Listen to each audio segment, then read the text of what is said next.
La femme de ménage qui marchait des heures pour travailler, mais Dieu lui a donné une voiture de luxe 4h30 du matin. L'alarme de son téléphone cassé ne sonnera jamais. Mais Célestine Quadio n'en a plus besoin depuis des mois. Son corps s'est habitué à se réveiller dans l'obscurité glaciale de son studio de 15 mètres carrés à Vénissieux, cette banlieue lyonnaise où les rêves semblent interdits par décret municipal. Le froid de février transperce les murs fins comme des lames de rasoir. Célestine pose ses pieds nus sur le carrelage gelé et frissonne. Dehors, la neige fondue transforme les rues en rivières boueuses. Elle regarde par la petite fenêtre qui donne sur les tours HLM grises, toutes identiques, toutes résignées. Les lampadaires clignotent faiblement, comme s'ils luttaient eux aussi contre l'épuisement. Dans la kitchenette, elle allume le réchaud à gaz dont la flamme bleue danse nerveusement. L'odeur du café bon marché envahit l'espace minuscule. Ses mains tremblent légèrement, pas de froid cette fois, mais de fatigue accumulée. 43 ans, et l'impression d'en avoir 70. Chaque muscle de son corps porte la mémoire des kilomètres parcourus à pied, des heures passées à genoux sur des sols froids, des regards méprisants qu'elle encaisse en silence. Elle boit son café debout, appuyée contre l'évier où s'empilent 2 assiettes et un verre. Tout ce qu'elle possède au monde tient dans cette pièce, un lit de camp, une armoire bancale achetée aux puces, quelques vêtements de travail usés jusqu'à la trame. Et cette photo de sa fille Aminata, restée au Mali, collée sur le frigo vide avec un aimant publicitaire d'une pizzeria fermée depuis longtemps. 5h15, elle enfile ses baskets trouées, les mêmes depuis 8 mois.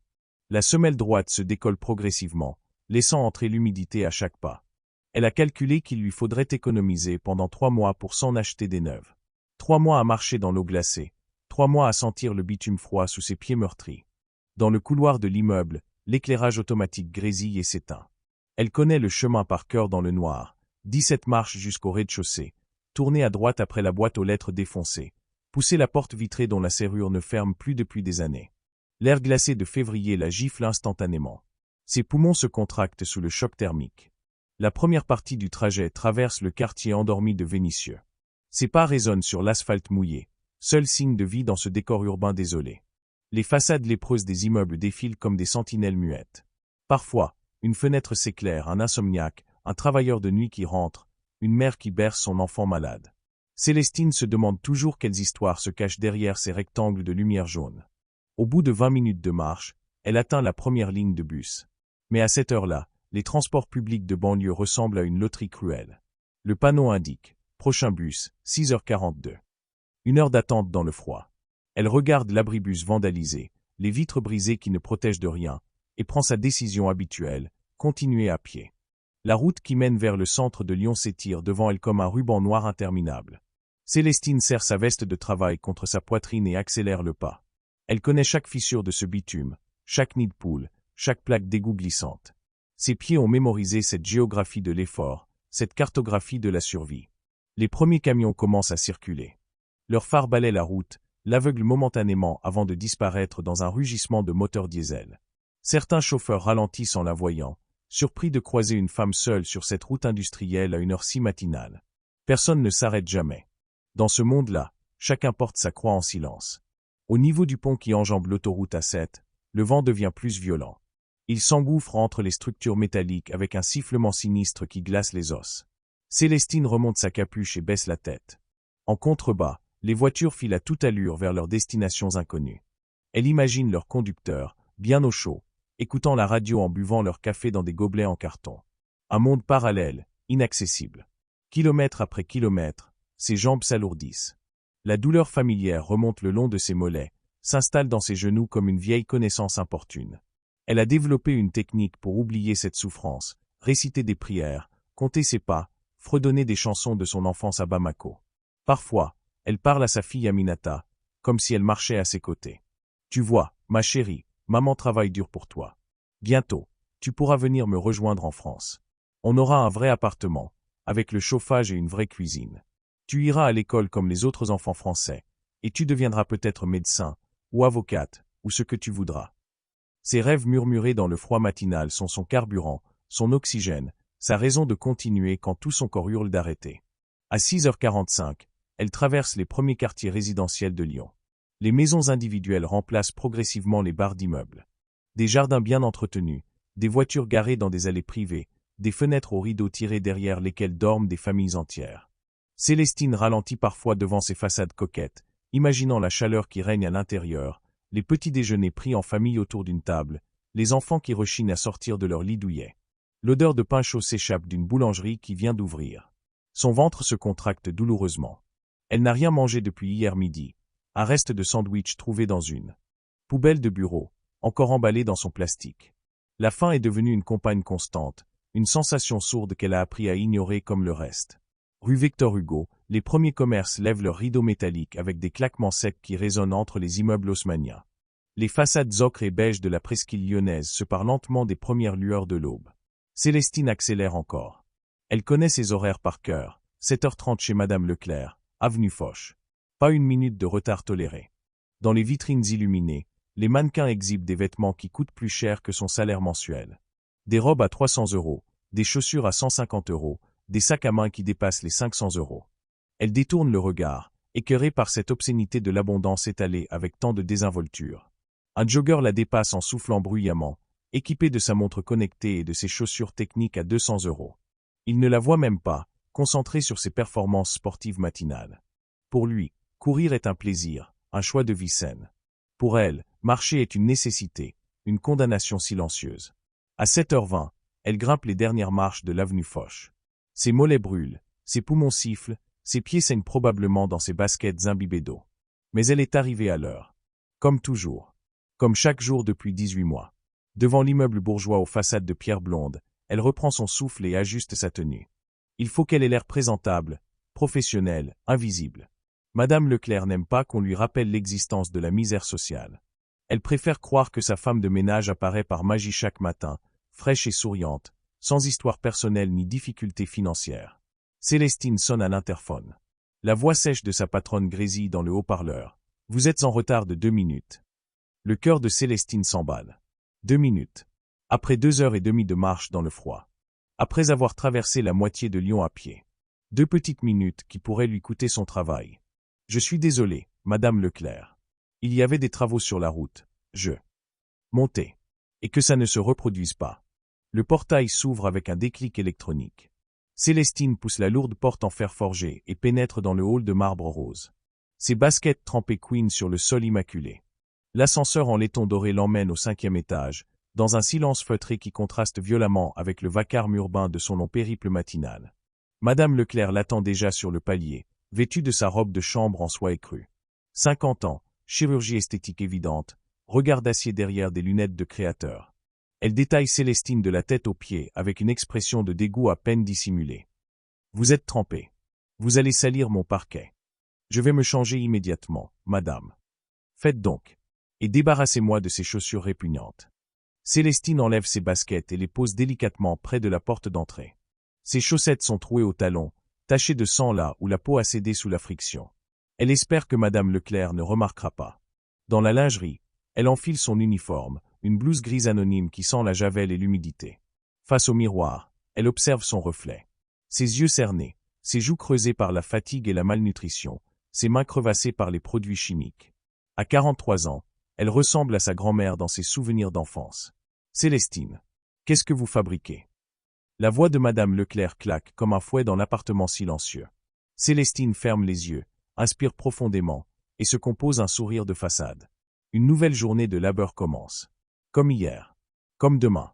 Dans cette prison dorée où elle nettoie le luxe des autres en rêvant d'un miracle.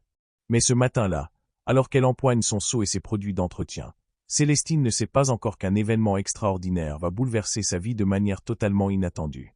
Quelque chose d'inimaginable se prépare dans les coulisses de son quotidien misérable, quelque chose qui va transformer à jamais sa longue marche solitaire vers l'espoir. Car parfois, quand la foi rencontre la détresse au bout de ses limites, l'impossible devient soudain possible. Mais Célestine ne le sait pas encore. Pas à 7h30 ce matin-là, quand elle plonge sa serpillière dans l'eau savonneuse qui sent la lavande artificielle, cette odeur écœurante qui la poursuit jusque dans ses rêves. Madame Leclerc disparaît dans sa chambre avec un claquement de talons sur le parquet ciré. Célestine commence par la cuisine, cette cathédrale de marbre et d'inox où traînent les restes du dîner de la veille, assiette de porcelaine fine abandonnée avec des restes de saumon fumé, verre de cristal encore marqué par le rouge à lèvres, miettes de pain artisanal à 8 € le kilo éparpillées sur le plan de travail comme des confettis de l'abondance. Elle nettoie en silence, ses gestes mécaniques et précis après des mois de routine. Mais aujourd'hui, quelque chose la dérange. Une sensation étrange, comme si l'air lui-même vibrait différemment. Peut-être est-ce la fatigue accumulée, ou cette douleur lancinante dans sa poitrine qui s'intensifie depuis quelques semaines. Elle l'ignore, comme elle ignore tout ce qui pourrait l'empêcher de travailler. À 9h15, le téléphone de l'appartement sonne.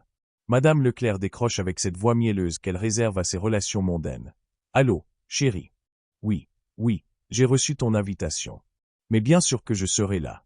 Tu sais comme j'adore tes petites soirées caritatives. » Célestine tend l'oreille malgré elle. Des soirées caritatives. Ces femmes de la haute bourgeoisie lyonnaise qui organisent des galas à 500 € le couvert pour aider les pauvres d'Afrique, tout en payant leurs employés domestiques 600 € par mois sans déclaration. L'ironie la frappe comme une gifle. Soudain, la sonnerie de l'interphone retentit. Madame Leclerc raccroche brutalement, visiblement contrariée par cette interruption. Ses pas pressés résonnent vers l'entrée. Célestine continue son travail, mais quelque chose dans le ton de la conversation qui s'engage l'intrigue. « Qu'est-ce que vous voulez ? Je n'ai rien commandé. » Une voix d'homme, polie mais ferme, répond depuis l'interphone. « Madame Leclerc ? Maître Dubois, notaire. J'aurais besoin de vous parler de votre employée, mademoiselle Quadio. » Le sang de Célestine se glace instantanément. Un notaire qui demande à parler d'elle ? Son esprit s'emballe. Les papiers d'immigration, peut-être ? Une dénonciation. La peur ancestrale de l'expulsion remonte à la surface comme une nausée acide. Ses mains tremblent si fort qu'elle manque de lâcher son chiffon. Ma femme de ménage, qu'est-ce qu'elle a encore fait? La voix de Madame Leclerc trahit déjà une irritation maximale. Pour elle, tout problème concernant le personnel domestique est forcément un problème de comportement, de négligence, de faute professionnelle. Rien de répréhensible, rassurez-vous. Pourrais-je monter? C'est une affaire délicate. 5 minutes plus tard, l'ascenseur s'ouvre sur un homme d'une soixantaine d'années, vêtu d'un costume sombre impeccable. Maître Dubois porte une serviette en cuir noir et affiche cette expression solennelle que Célestine associe aux mauvaises nouvelles. Sa gorge se serre. Elle s'attend au pire. Mademoiselle Quadio. Le notaire la regarde avec une surprise évidente, comme s'il ne s'attendait pas à la trouver ici, dans cet appartement de luxe, vêtu d'une blouse de ménage. Je vous cherche depuis plusieurs semaines. Depuis plusieurs semaines. Madame Leclerc hausse le ton, furieuse. Qu'est-ce que cette femme a fait? Si elle a des problèmes avec la justice, je ne veux plus d'elle chez moi. Ma réputation. Madame, calmez-vous. Maître Dubois lève une main apaisante. Mademoiselle Quadio n'a commis aucune faute. Bien au contraire. Il se tourne vers Célestine, qui se tient immobile près de la cuisine, terrifiée. Connaissez-vous un certain monsieur Antoine Rousseau? Le nom ne lui dit absolument rien. Célestine secoue la tête, incapable de prononcer un mot. Sa voix s'est évaporée quelque part entre la peur et l'incompréhension. Antoine Rousseau. Jamais entendu parler. Mais pourquoi un notaire traverserait-il Lyon pour lui parler d'un inconnu? Il était chef d'entreprise à Marseille. Décédé il y a 6 mois d'un cancer foudroyant. Maître Dubois ouvre sa serviette et en sort plusieurs documents officiels. Mais avant de mourir, il a pris des dispositions très particulières. L'appartement sombre dans un silence de plomb. Même Madame Leclerc, pourtant rarement à court de commentaires acides, reste muette. Célestine sent son cœur battre si fort qu'elle craint qu'il n'explose. Des dispositions, à mort qu'elle ne connaît pas. Rien n'a de sens. Monsieur Rousseau était propriétaire d'une petite entreprise de transport. Quelques camions, rien d'extraordinaire. Mais il possédait aussi d'autres biens. Le notaire hésite, consulte ses papiers comme s'il vérifiait une information incroyable. Mademoiselle Quadio, pouvez-vous me parler de votre trajet quotidien pour venir travailler? Mon trajet. Célestine balbutie, complètement perdue. Je marche depuis Vénissieux. Pourquoi? Vous marchez. Maître Dubois fronce les sourcils. Combien de temps? 2h30, monsieur. Parfois 3, quand il y a de la neige. Le notaire échange un regard avec Madame Leclerc, qui affiche maintenant une expression de dégoût pur. Vous voulez dire que vous veniez chez moi à pied? Depuis Vénissieux. Mais c'est répugnant. Et moi qui vous ouvrais ma porte. Madame Leclerc, s'il vous plaît. Maître Dubois intervient fermement. Mademoiselle Quadio, monsieur Rousseau vous a observé. Pendant des mois. Chaque matin, il vous voyait passer devant son bureau, rue Garibaldi. Il était fasciné par votre détermination, votre régularité. Beau temps, mauvais temps, vous étiez là, à la même heure. Célestine sent le monde basculer autour d'elle. Quelqu'un l'observait? Pendant des mois. Un inconnu qui suivait ses déplacements quotidiens. La paranoïa se mélange à la confusion dans son esprit embrumé. Il m'a contacté peu avant sa mort, continue le notaire. Il voulait connaître votre identité, votre histoire. Il avait fait sa propre enquête. Il savait que vous étiez femme de ménage, que vous n'aviez pas de voiture, que vous viviez seule à Vénissieux. Et il savait aussi, autre chose. Quoi? Le mot sort de la gorge de Célestine comme un râle. Il savait que vous envoyez chaque mois 150 € à votre fille au Mali. Même quand vous n'avez pas de quoi vous nourrir correctement. Il savait que vous n'avez jamais manqué un seul jour de travail en 18 mois. Il savait que vous priez chaque soir pour avoir la force de continuer. Les larmes montent aux yeux de Célestine. Comment cet homme pouvait-il connaître des détails si intimes de sa vie? C'est impossible, terrifiant, et pourtant. Maître Dubois a l'air parfaitement sérieux. Monsieur Rousseau était lui-même orphelin, poursuit le notaire. Élevé par sa grand-mère, une femme de ménage qui travaillait pour les familles bourgeoises de Marseille. Il se souvenait d'elle, partie au travail à l'aube, rentrant épuisé le soir, s'usant la santé pour quelques billets froissés. Il avait juré que si un jour il avait les moyens d'aider quelqu'un comme elle, il le ferait. L'émotion étreint la poitrine de Célestine. Cette histoire ressemble trop à la sienne pour être une coïncidence. Mais elle ne comprend toujours pas pourquoi on lui raconte tout cela, pourquoi ce notaire l'a cherché avec tant d'insistance. Mademoiselle Quadio, Maître Dubois prend une profonde inspiration. Antoine Rousseau vous a légué quelque chose dans son testament. Quelque chose qui va changer votre vie de manière radicale. Le silence qui suit ces mots semble durer une éternité. Célestine a l'impression que son cerveau refuse de traiter l'information. Un héritage. D'un inconnu. C'est absurde, impossible, il doit y avoir une erreur. Qu'est-ce qu'il m'a légué? Murmure-t-elle enfin. Maître Dubois sort un trousseau de clés de sa poche. Des clés étranges, avec un écusson que Célestine ne reconnaît pas. Puis il prononce des mots qui vont faire exploser sa réalité en 1000 fragments éblouissants. Une Mercedes classe S5 Sense. Modèle 2023. Entièrement payée. Assurance comprise pour 5 ans. Elle vous attend dans un parking souterrain rue de la République. Le monde s'arrête de tourner. Célestine fixe les clés comme si elles étaient radioactives. Une Mercedes classe S5 Sense. Elle ne connaît même pas le prix d'une telle voiture, mais elle sait que c'est plus que ce qu'elle gagnera dans toute sa vie. Ses jambes vacillent, elle s'appuie contre le mur pour ne pas s'effondrer. Madame Leclerc, elle, est devenue livide, ses lèvres pincées forment une ligne droite de pure rage. C'est impossible, souffle Célestine. Il y a une erreur. Je ne peux pas accepter ça. Je ne le mérite pas. Maître Dubois sourit pour la première fois depuis son arrivée. Mademoiselle, permettez-moi de vous lire exactement ce qu'Antoine Rousseau a écrit dans son testament. Il sort un document officiel et lit d'une voix grave. À cette femme courageuse que je vois chaque matin affronter l'adversité avec une dignité qui me rappelle ma grand-mère. Elle ne connaîtra jamais mon nom, mais elle porte en elle la noblesse que beaucoup de fortunés ont perdue. Que cette voiture raccourcisse ses trajets et allonge ses espoirs. Les larmes dévalent maintenant librement sur les joues de Célestine. Elle pense à sa fille Aminata, aux milliers de kilomètres qu'elle ne pourra plus jamais faire à pied, au matin où elle pourra se lever à 6h30 au lieu de 4h30. Mais surtout, elle pense à cet homme qu'elle n'a jamais rencontré et qui a vu en elle quelque chose qu'elle-même ne savait pas posséder, de la noblesse. Attendez une minute. La voix stridente de Madame Leclerc déchire l'émotion ambiante. Cette femme travaille chez moi. Si elle a maintenant une voiture de luxe, elle va forcément s'imaginer qu'elle peut négocier son salaire, faire des caprices. Je refuse qu'elle continue à travailler ici. Maître Dubois se tourne vers elle avec un regard glacial. Madame Leclerc, vous venez de révéler exactement pourquoi Monsieur Rousseau a pris cette décision. Mademoiselle Quadio, il y a autre chose. Il sort une enveloppe scellée de sa serviette. Antoine Rousseau vous a également laissé une lettre personnelle. Et un chèque. Célestine ouvre l'enveloppe d'une main tremblante. L'écriture est soignée, celle d'un homme éduqué. Chère Célestine, si vous lisez ces mots, c'est que j'ai réussi à vous retrouver avant de mourir. Chaque matin, en vous voyant passer devant ma fenêtre, vous me donniez une leçon d'humanité. Vous marchiez la tête haute malgré vos chaussures trouées, vous souriez malgré la fatigue, vous continuiez malgré l'injustice. Le chèque ci-joint représente 50 000 €. C'est pour votre fille Aminata. Pour qu'elle puisse vous rejoindre, étudier, avoir le choix que vous n'avez jamais eu. Merci de m'avoir appris que la vraie richesse ne se compte pas en euros. Antoine. 50 000 €. Célestine s'effondre sur une chaise, le souffle coupé. C'est plus d'argent qu'elle n'en a jamais vu, plus que ses rêves les plus fous.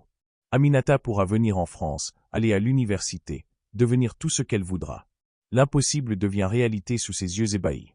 Mais soudain, Madame Leclerc explose. C'est scandaleux. Moi qui paie mes impôts, qui respecte la loi, et cette clandestine reçoit une fortune. Je vais porter plainte.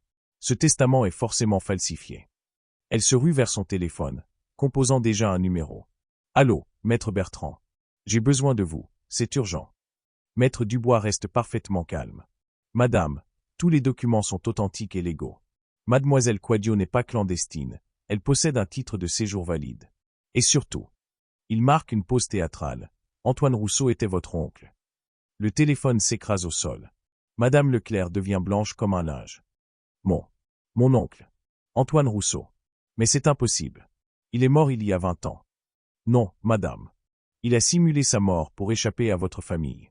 Il en avait assez de vos manipulations, de votre cupidité, de la façon dont vous traitiez les employés de ces entreprises.